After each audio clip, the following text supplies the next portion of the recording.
yung Grizzle. Tapos itong kalawang, sabi naman kasi ni Rex babae ito mga dre, kahit na ang laki ng ilong, yan, malaki din yung katawan, pero babae daw yan mga tol. Alright, so kung mangitlog man sila, halimbawa magpares sila ngayon at mangitlog man, ipapasitar ko na lang, pero mga tol. So ito yung day 2 ng pagpapa-hand feed ko sa kanila mga dre. Papakainin ko lang yung mga breeders, tapos hand feeding time na ulit. Alright, let's go. Ako nga pala si Master Trekkie. Simpleng kalapatista galing Pampanga. Pangarap kong makagawa ng isang pigeon village or isang pigeon park. Mahilig ako sa mga red-white racing pigeons. At iba-iba ang mga linyada na meron ako. Tara, ipapasyal ko kayo sa aking munting loft at YouTube channel.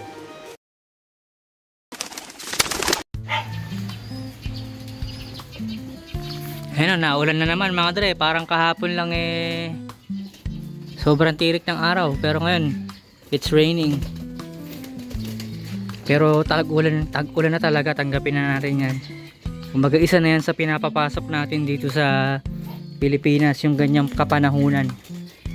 Kailangan din naman natin yung ulan Ayan mga dre. Ano na naman kayang gagawin natin dito? Pero hindi, gender reveal na lang mga dre. So kahapon may ginawa ako mga tol. Kung mapapansin nyo, yung mga flyers ko kulang sila mga dre. Tapos ngayon kwento ko na lang sa inyo kung bakit yung iba hiniwalay ko, kasi natukoy ko na yung gender nung apat sa kanila, apat sa flyers na yan mga dre. At nalaman ko yung gender nila kasi nagpaparisa na sila. At yung mga nagparisa na hindi ko tayo pagparisin mga dre. Alright, so unahin natin dito.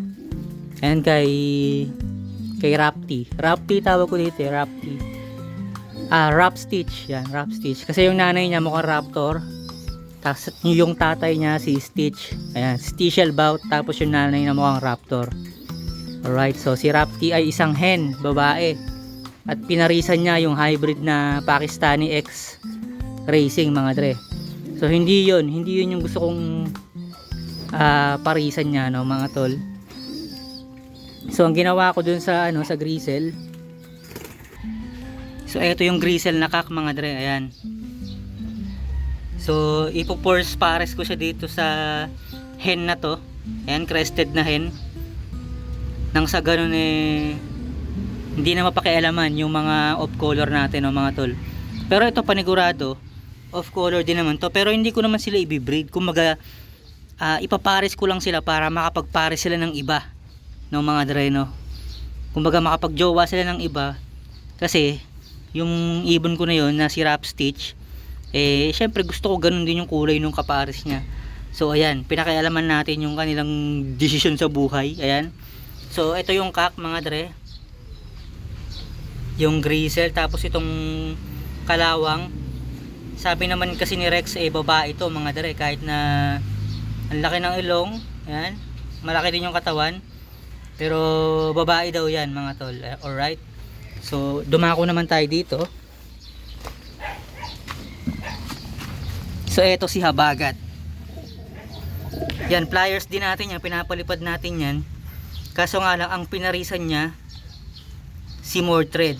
Si Mordred ay babae at ito naman si Habagat ay lalaki.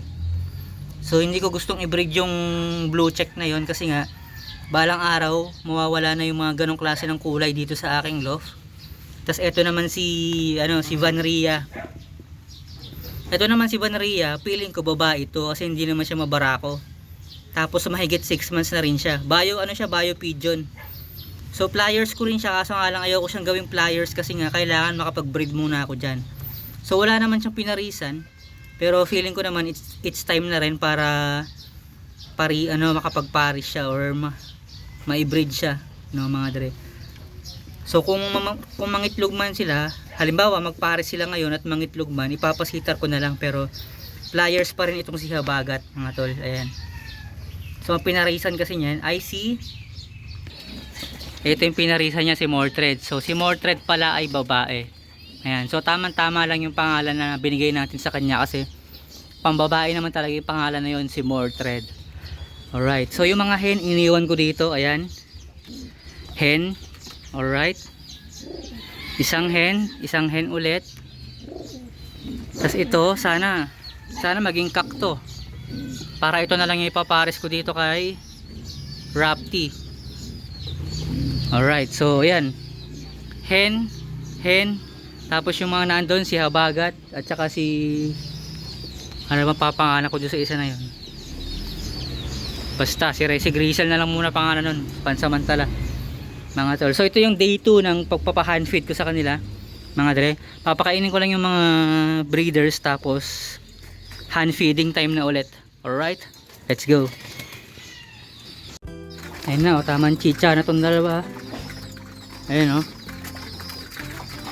tamang chicha na rin to mga tol. Ayun ito, binalik ko yung pares, sana makabuo sila.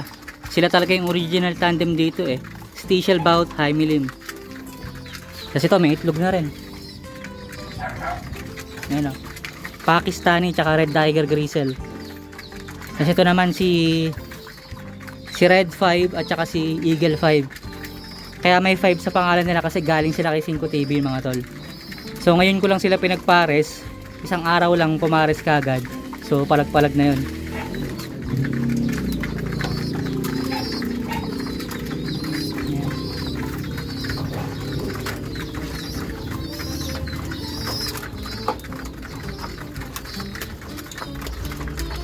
Hindi pala kasama to. Ito pala.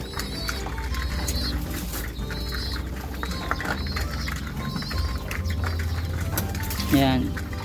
Para fresh lagi yung kanilang inumin.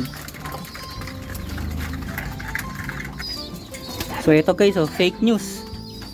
Fake news, hindi pa pala sila pares. Ayun, bugbugan pa rin sila. So gawan na lang natin ang paraan. Actually akala ko pares na sila. Gusto ko pa naman sanang ibalik yung ito inbreed. Saan ba yun? Ito, hindi. Ito. Ibabalik ko siya sa tatay niya para makabuo tayo ng halos pure na Stichel Bout. Kasi Stichel Bout tatay niya So yun. Binabalak pa lang naman. So bali guys, ang gagawin natin yan ngayon ay ipapakita ko lang sa inyo na hina-hand feed ko sila para lang meron tayong documentation sa day 2 ng pag-hand feed.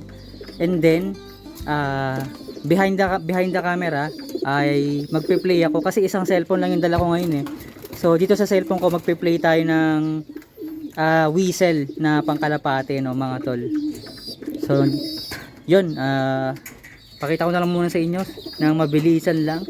At itong YB mukhang sanay na makipagbordagulan, parang Gina siya ayun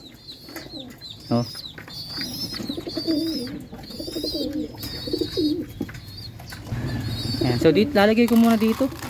Lalagay ko muna sa ayan.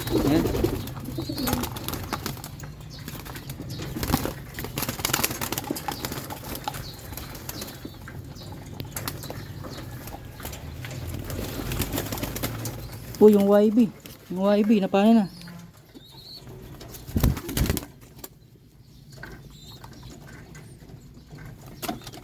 Nagkakanda tapon kasi sa kapag nasa kamay ko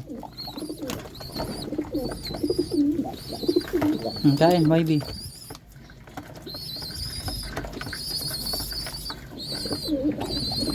Hala, ayaw niya. Sanay siya sa kamay talaga. Wait nga. Nasanay niya yata kagad sa kamay. Wala pa man. Sanay yung YB. Ay, mas gusto niya sa kamay. Mas gusto niya sa kamay mga tol. Alam na mga dre.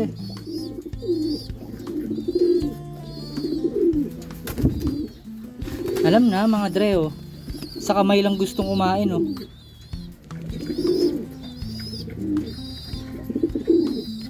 siya, yun na muna yun. Magpapatugtog muna ako ng whistle sound.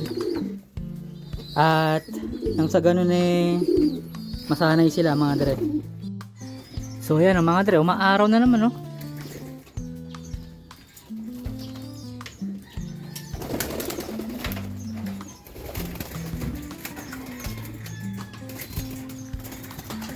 Like, comment, and subscribe kung napasaya ka ng video na ito. Happy flying!